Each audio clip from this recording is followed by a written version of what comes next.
আসসালামু আলাইকুম সবাইকে। আজকের দিনটি ছিল একেবারে অন্যরকম।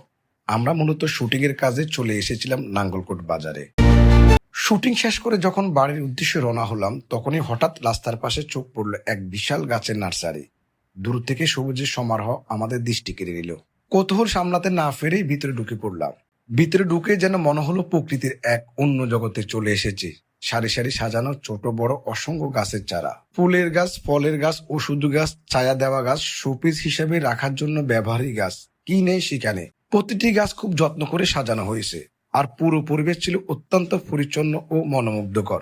চারদিকে শুধু সবুজ আর সবুজ, পাখির ডাক, হালকা বাতাস আর গাছের পাতার মৃদু দোলায় মুহূর্তে মনটা প্রশান্ত হয়ে গেল। মনে হচ্ছিল শহরের কোলাহল থেকে অনেক দূরে প্রকৃতির কোলে এসে দাঁড়িয়েছি। নার্সারির প্রতিটি কোণ ঘুরে দেখলাম। কিছু গাছের নাম জানতাম, আবার কিছু একেবারেই নতুন ছিল। গাছপ্রেমীদের জন্য এই জায়গাটি সত্যি হতে পারে এক অসাধারণ। আপনি যদি নিজের বাড়ির ছাদ, বারান্দা বা আঙ্গিনা সবুজে সাজাতে চান, তাহলে এমন একটি নার্সারি আপনার জন্য হতে পারে দারুণ একটি গন্তব্য। ভিডিওটি যদি আপনাদের ভালো লাগে তাহলে অবশ্যই লাইক, কমেন্ট ও শেয়ার করবেন। আর আমাদের সঙ্গে এমন আরো নতুন নতুন ভ্রমণ, শুটিং এর পর্দার আড়ালে গল্প এবং সুন্দর সুন্দর জায়গায় ঘুরে দেখতে ফলো, সাবস্ক্রাইব করতে ভুলবেন না। সবাই ভালো থাকুন, সুস্থ থাকুন। আবার দেখা হবে নতুন কোনো ভিডিওতে। আল্লাহ হাফেজ।